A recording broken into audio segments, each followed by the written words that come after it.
this wokeness disease, people act like it's new. I was in college in the 80s. There were idiots with these ideas back in college then. They kind of had these they had these skewed views. They could take a movie like classic Disney fairy tale or any fairy tale, break it down from a feminist perspective. Those people have, since I've been young, always existed, but they never had a voice and no one listened to them because they were morons. We live in a time now They still are, where but they have a voice, You're right. social media, and this small minority of morons are listened to by giant corporations to their detriment. So this isn't new, but what's new is that they get what they are listened to and paid attention to. That part is new, and it makes corporations seem stupid.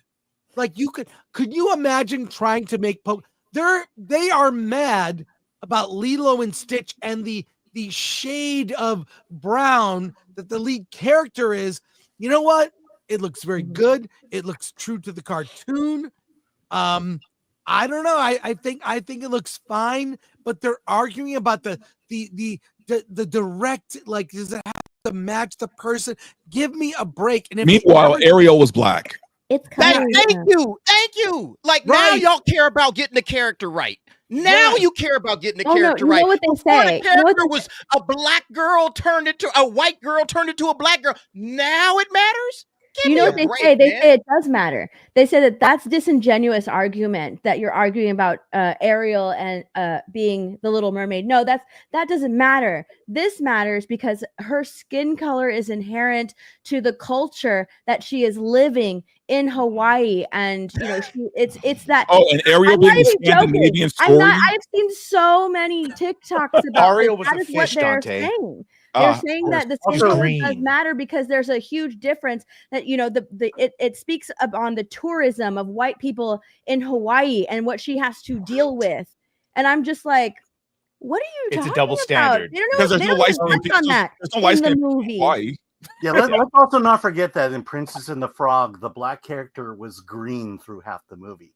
Yeah, that's why the black community doesn't like that movie. No, it's true. This is what they say about Princess and the Frog. That's why the ride is not the movie. It's the it's this communist food bank that Tiana is running. But notice that the race swapping excuses only go in one direction. Like the what's Netflix the one where colorism, right? Yes. Yeah, colorism. Here it is. Like, because I say this is what I say. Why is it important for little light-skinned Hawaiian girls? Because she's from Hawaii, all right? This actress is from Hawaii.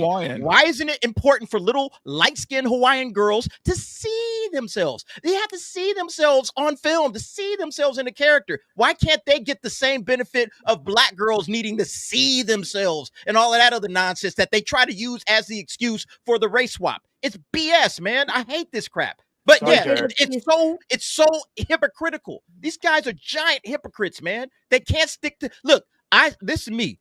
I'm consistent. Get as close to the original as humanly possible. Get as close to the original. So yeah, I say that this chick, she, Sydney, I think her name is Sydney. She's too light to play to play Nani. She's too light skinned. All right, I might have found somebody a little bit more on the darker side, but that's not how wokeology works. All right, wokeology is, hey, we just cast a quote unquote best person for the job. All right, that's what they do. So why can't we do the exact same thing here? These people are giant hypocrites, man. I can't stand this crap. But it goes back to what Chris said. There was a time when the studios would never listen to these people.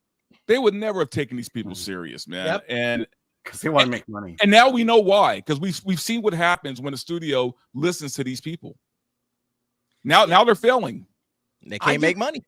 I just find it, something like this happened, long story, I won't get into it, when I was at G4 and the head of the network at the time responded to a feminist group that came to a panel I was on where I was making jokes and they didn't think they were funny. And it was rough going there for a bit. But I said to him, like, why were you even responding to them on some forum? It was strange at the time, whatever. But I just think these people, they're not to be listened to. They are not to be taken seriously because it doesn't represent any majority of people, or even people who spend money on movies. And by the way, if you know anything, this is a legit thing. A conversation between cinematographers. Who is better at lighting black actors on film?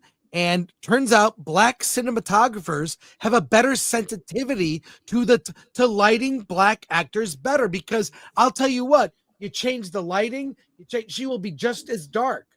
So maybe that's a choice they made. I think it's whatever. I mean, I even know from Dante. Dante is staring into the sun right now with sunglasses. Am I wrong, Dante? No, you're absolutely right. I mean, that's why I wear the glasses, is because I have like these lights beaming at me. So like, yeah, I mean, and you know what? It is what it is, and it's fine. Yeah, it's just so what? It's part of filmmaking or you know, any kind of media. Like depending on your skin tone, you got to be lit differently, right? So Yeah. I don't understand the big deal.